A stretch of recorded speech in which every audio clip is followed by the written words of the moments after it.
Aquel 19 de julio de 1976, en Niza, el calor era insoportable. Los empleados del banco Société Générale llegaron temprano, como siempre. Las puertas se abrieron. Todo parecía normal, pero había un silencio extraño. Un detalle, casi invisible, que empezó a inquietar. Nadie sabía que mientras la ciudad celebraba, algo había ocurrido, justo debajo de sus pies. Algo que cambiaría para siempre la historia del crimen en Europa. Y detrás de todo, un hombre con una idea tan audaz que parecía imposible. Lo que ocurrió en esos días, aún hoy parece una locura, pero fue real.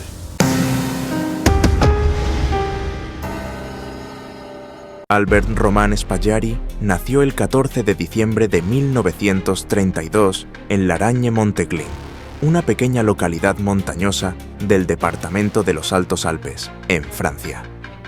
Su infancia estuvo marcada por la ausencia de su padre y la severidad de una madre autoritaria. Desde muy joven mostró actitudes rebeldes, pero también una inteligencia notable y una fascinación por lo prohibido.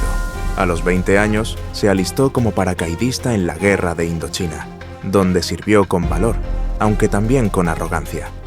A su regreso a Francia, fue detenido por robar una joyería con la intención de impresionar a su novia, lo que lo llevó a pasar varios años en prisión.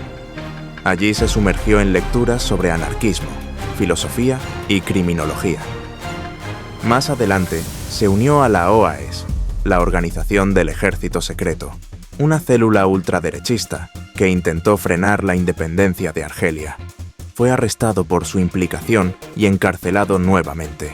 Ya en libertad durante los años 70, se instaló en Niza, donde abrió un estudio de fotografía. Retrataba bodas, comuniones y familias, pero en su tiempo libre devoraba novelas de espionaje, manuales de cerrajería y biografías de criminales. Fue entonces cuando empezó a idear su ambición más grande, un robo perfecto, sin armas, sin violencia y sin víctimas. Un golpe para la historia. El objetivo fue la sucursal del banco Société Générale, ubicada en el número 2 de la avenida Jean Médecin, en pleno centro de Niza. El edificio había sido construido sobre el cauce canalizado del río Paillon, lo que permitía acceder a sus cimientos a través del sistema de alcantarillado. Para probar la vulnerabilidad del sistema, Spaggiari alquiló una caja de seguridad dentro del banco y colocó un despertador programado para sonar en la madrugada. Nada se activó. No había sensores sísmicos ni acústicos. La cámara acorazada era vulnerable por debajo. Reunió entonces un equipo de exlegionarios, obreros expertos en excavación, electricistas y delincuentes veteranos. Estudiaron los planos de la ciudad y eligieron una alcantarilla como punto de entrada.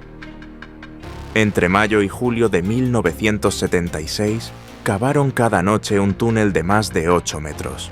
Reforzaron las paredes con madera, instalaron luz eléctrica y un sistema de ventilación casero. Usaban alfombras para amortiguar el sonido y transportaban la tierra en sacos que luego vaciaban estratégicamente en otras cloacas. El golpe se ejecutó durante el festivo del Día de la Bastilla, entre el viernes 16 y el lunes 19 de julio de 1976. Mientras la ciudad celebraba, ellos vivían dentro del banco. Cortaron el suelo de la cámara desde abajo y accedieron sin disparar una sola alarma. Durante 3 días, abrieron 371 cajas de seguridad. El botín fue enorme. Dinero en efectivo, lingotes, joyas, bonos y documentos confidenciales. Se estiman entre 30 y 50 millones de francos, el equivalente a más de 30 millones de euros actuales. Pero no todo fue codicia. Tenían su propio código de honor. No tocaron cajas con fotos familiares o cartas personales. Colgaron algunas fotos escandalosas como burla, bebieron vino y cocinaron.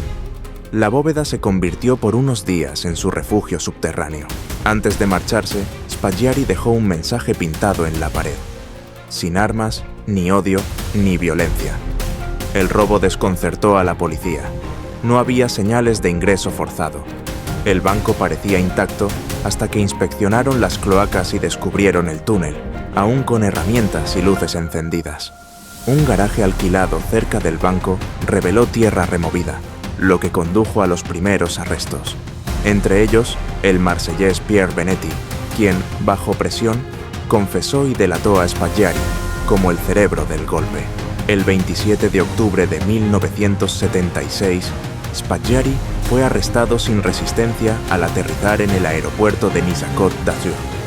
Regresaba de un viaje a Japón, donde había asistido a una misión oficial como fotógrafo, acompañando al alcalde de Niza, Jacques Médecin, quien más tarde afirmaría desconocer sus vínculos criminales. Spaggiari fue llevado ante el juez de instrucción, Richard Boissy. Durante los interrogatorios se mostró educado, incluso encantador.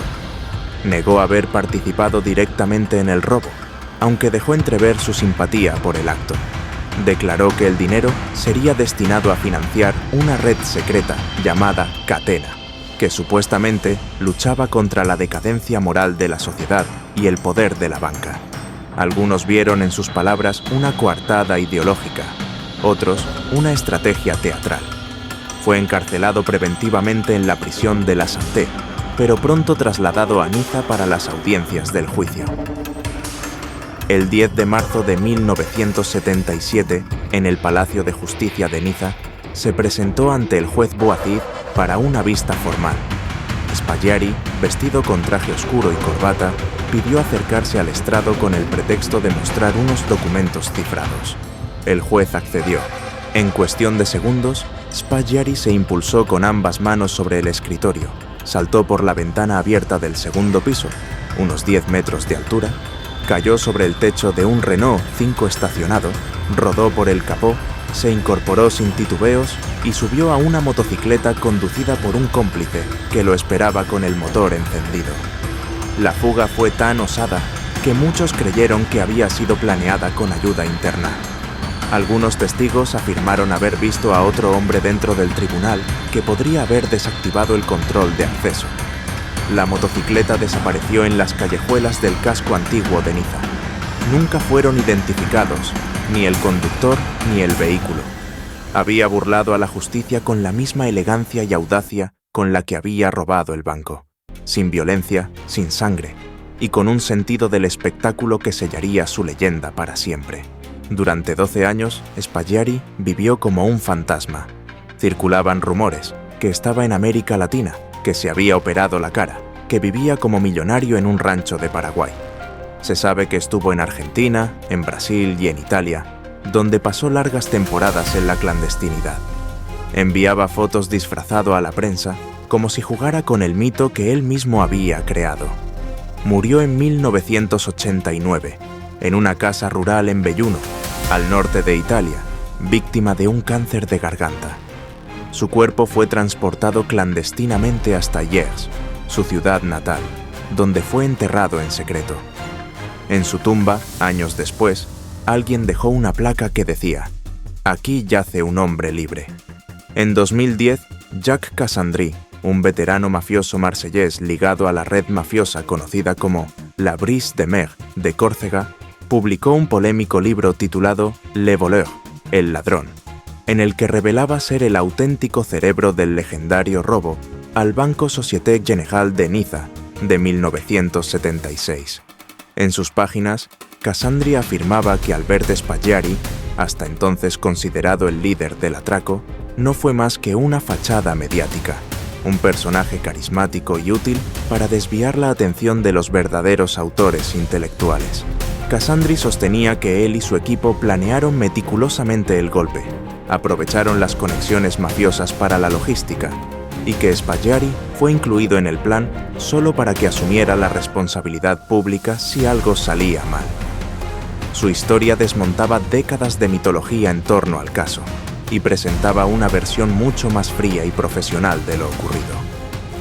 La justicia francesa abrió una investigación especialmente por la sospecha de blanqueo de capitales, ya que Cassandry había amasado una considerable fortuna en el sector inmobiliario de Marsella.